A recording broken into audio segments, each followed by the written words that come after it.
Welcome to Tech Topics brought to you by Cybervenger. We help keep small businesses stay protected and compliant with cutting-edge cybersecurity and IT solutions.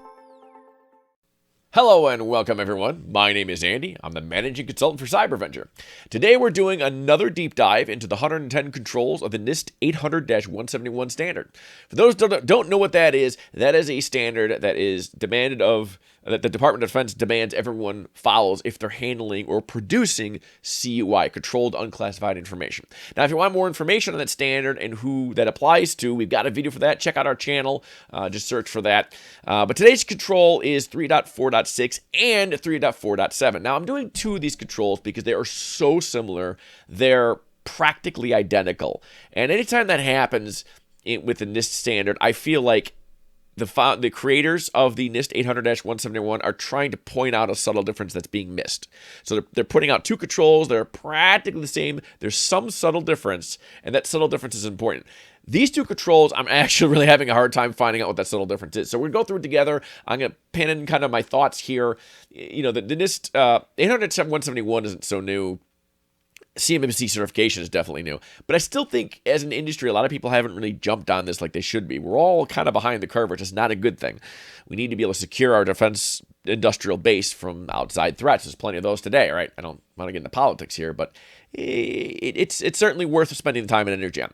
So anyway, we'll start with 3.4.6, the major heading over here. So if we look down here, we've got employ the principle of least functionality by configuring organizational systems to provide only essential capabilities. Okay, it makes sense to me. Now we'll read 3.4.7. Restrict, disable, or prevent the use of non-essential programs, functions, ports, protocols, and services. It also makes perfect sense. The only problem is they sound like exactly the same thing, right? Like, what's the difference? If we look over, I think here in the longer form description, there's a spot, here. Sometimes it's convenient to provide. There we go. Bold that right there. Sometimes it's convenient to provide multiple services from a single system component. Good example. If you have a domain controller, very conveniently, especially in a small environment, I do this all the time. I'll stick my DNS on the domain controllers. It's almost a default practice. In fact, it is. During the installation of Active Directory, it sticks DNS on there. I also oftentimes put DHCP on there. But if you take that idea of making, extra little services piled onto a server, it gets difficult to troubleshoot. They conflict with each other. You don't want to make your file server your domain controller and your print server and your DNS server and your DHCP server and, an SQL server, and you want to have separate virtual guests for each one of those functions. It's better to isolate those functions per machine, per guest, per physical machine. They're saying system components. They're trying to be generic.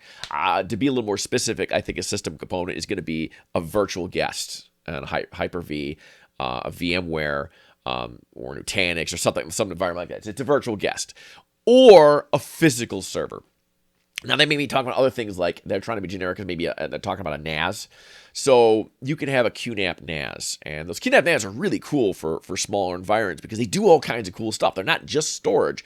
You could do streaming file sharing from them. They could do Apple file sharing. They can have an SQL server on it. The little miniature MySQL boxes services loaded on. That's great. But you don't want to have all that on the same box because it's more difficult to secure. It's difficult to figure out what's going on.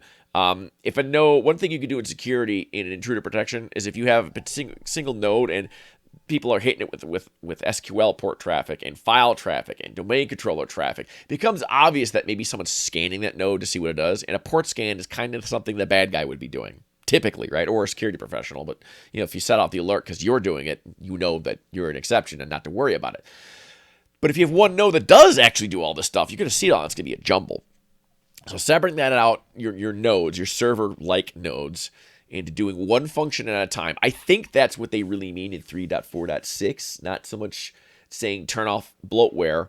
I think turning off bloatware is what 3.4.7 is really talking about. So we all know when you get a brand new machine, like an OEM build, if it'll be a Lenovo or a Dell or an Acer or an HP, whatever, those are all kinds of utilities and garbage piled in there. Nobody needs solitaire on their machine. Nobody needs Xbox, on their machine. Nobody needs, some people might need Teams, OneNote, or OneDrive, but not everybody. You shouldn't have those services installed. Why? Because it's all about limiting attack surface. If you have an application there, you have to patch it.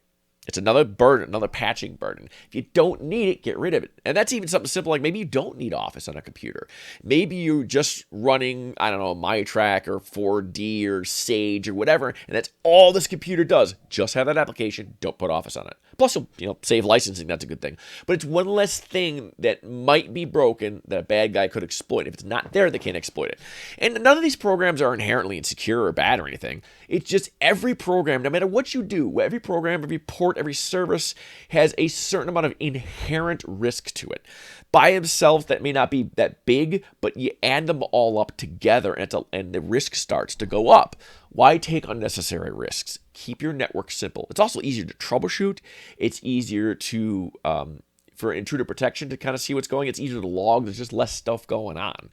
And it's easier to see changes. If you install one application, you got 1,000 on a computer, well, how would you even notice? But if you're supposed to have nothing in that add and remove programs and your inventory shows something, well, that's new. 7-zip wasn't there last week, and you would notice that if there's never hardly anything there. It also talks about doing, no, that's the next control, blacklist and whitelist. We'll talk about that later. 3.4.7 also mentions ports and protocols. So it gets in not so much just the computer, but the firewalls, like your Windows firewall, you shouldn't have ports allowed, even if the program's not there, block everything. Same thing on your production firewall, your border, like if your Sonic walls, your Fortinet gates, whatever. You don't want to have rules, even if they don't go to anything. You don't want to have rules that aren't actively being used and absolutely necessary.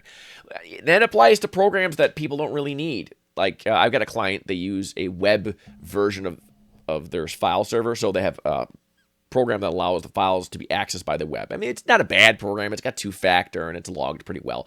But we only got a couple people using it. It's dwindling down, and pretty soon I'm going to push management to get rid of that system entirely.